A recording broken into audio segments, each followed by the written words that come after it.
India का infrastructure जितनी तेजी से ग्रो कर रहा है, उतनी ही डिमांड बढ़ रही है स्टील और इंजीनियरिंग सॉल्यूशन की।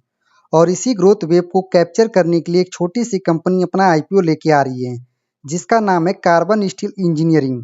अब सवाल ये है, क्या ये आईपीओ आपके लिए गोल्डन चांस हो सकता है या सिर्फ एक risky bet? Carbon steel engineering mainly industrial fabrication और इंजीनियरिंग सॉल्यूशन के काम करती है। मतलब एक company oil and gas refineries, power plant और केमिकल इंडस्ट्री के लिए स्टील के बड़े स्ट्रक्चर और कस्टमाइज इक्विपमेंट बनाती है। बड़ी बात यह है कि इनके काम एकदम कोर इंडस्ट्री में होते हैं, जहां डिमांड लॉन्ग टर्म हमेशा बनी रहती है। चलिए आईपीओ का डिटेल देखते हैं। दोस्तों, यह 59 करोड़ 30 लाख का आईपीओ होने वाला है, जिसमें फ्रेश इशू और ऑफर फॉर सेल दोनों हैं। बाकी ये आईपीओ ओपन होगा 8 सितंबर को, क्लोज होगा 10 सितंबर को, अलॉटमेंट आएगा 11 सितंबर को और रिफंड आ जाएगा 12 सितंबर तक, अगर आपको अलॉटमेंट नहीं मिलता है तो। अगर अलॉटमेंट मिलेगा तो आपके डीमेट अकाउंट में जो शेयर है वो क्रेडिट हो जाएंगे 12 सितंबर तक। बाकी लिस्टिंग आपको 15 सितंबर को देखने को मिलेगी। फेस वैल्यू 10 रुपये प्रति शेयर है, प्राइस बैंड 151 से 159 रुपये प्रति शेयर है। एक लॉट में 800 शेयर्स होने वाले हैं और लिस्टिंग होगी जो वो बीएससी पे होगी। आईपीओ की लॉट साइज की बात करें तो रिटेल में मिनिमम 2 लॉट के लिए अप्लाई कर सकते हो, जिसमें आपको 1600 शेयर्स मिलेंगे, जिसका अमाउंट 2,54,400 होंगे। मैक्सिमम भी रिटेल में सेम है।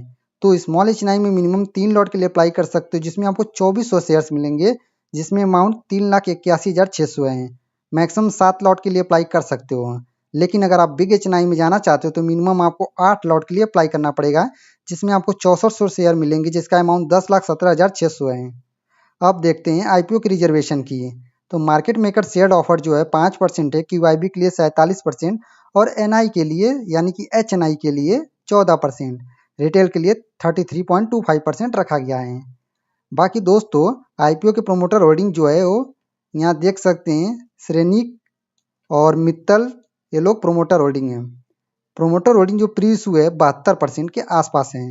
दोस्तों, यह कंपनी मार्केट में 2011 से है, 13-14 साल हो चुके हैं इस कंपनी को। अब ये आईपीओ लेके आ रही है, तो ठीक है, देखते हैं आईपीओ क्या होता है। बाकी डिटेल आपको जीएमपी आपको टेलीग्राम पे मिल जाएगा, आप ज्वाइन कर लेना।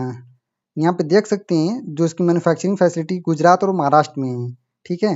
बाकी कंपनी की फाइनेंशियल कंडीशन देखें तो 2025 में एसेट्स 232 करोड़, टोटल इनकम इन्होंने किया था 274 करोड़ का। प्रॉफिट की बात करें तो 2024 में 9 करोड़ 42 लाख का था, जो कि 25 में 14 करोड़ 16 लाख का हो गया है। इबिप्टा 36 करोड़ 61 लाख, नेटवर्थ 60 करोड़ के आसपास है, रिजर्व एंड सरप्लस 49 करोड़ के आसपास है।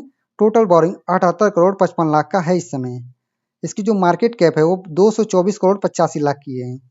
अब देखते हैं केपीआई। आरओई 27%, आरओसी 24%, डेट पर इक्विटी 1.30, आरओएनडब्ल्यू 23%, पैट मार्जिन 5%, इबिप्टा मार्जिन 13% और प्राइस टू बुक वैल्यू 2.92 है। अब बात करते हैं आईपीओ लाने की वजह क्या है। तो देखिए, कंपनी अपने आईपीओ के थ्रू जो पैसा रेज करेगी उसका यूज मेनली 3 जगह होगा। पहला, वर्किंग कैपिटल को स्ट्रांग बनाना। दूसरा, एक्सपेंशन के लिए नए मशीन और इंफ्रा में इन्वेस्ट करना। और तीसरा, और अपने कुछ डेप्ट कम करके बैलेंस शीट को हेल्दी बनाना। सिंपल शब्दों में बोले तो आईपीओ का पैसा कंपनी के ग्रोथ एक्सेलरेटर में काम करेगा।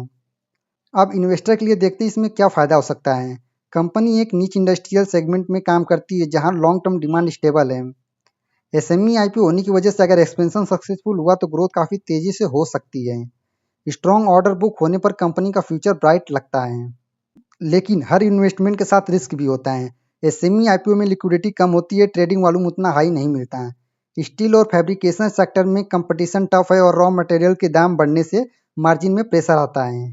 कंपनी अभी छोटी है, एक बड़ा प्रोजेक्ट डिले या कैंसिल हुआ तो डायरेक्ट इम्पैक्ट फाइनेंशियल पे होगा। इसीलिए ब्लाइंडली इन्वेस्ट करना सही नहीं है, रिस्क को समझना बहुत जरूरी है दोस्तों। तो ये था carbon steel engineering SME IPO का एक क्लियर ब्रेकडाउन। कंपनी क्या करती है, पैसा क्यों उठा रही है और रिस्क बेनिफिट दोनों क्या है। अब आप बताइए, क्या आपको लगता है कि ये आईपीओ एक अच्छी लॉन्ग टर्म अपॉर्चुनिटी हो सकती है? कमेंट में बता दीजिए। और आईपीओ के प्राइस बैंड, लॉट साइज और डेट मैं डिस्क्रिप्शन में अपडेट। और दोस्तों, अगर वीडियो पसंद आई तो वीडियो को लाइक कीजिए, चैनल को सब्सक्राइब कीजिए। आपको ऐसे ही आईपीओ से related, stock market, crypto currency से रिलेटेड वीडियो आपको इस पर मिलते रहेंगे। तब तक के लिए हैप्पी इन्वेस्टिंग। जय हिंद, जय भारत।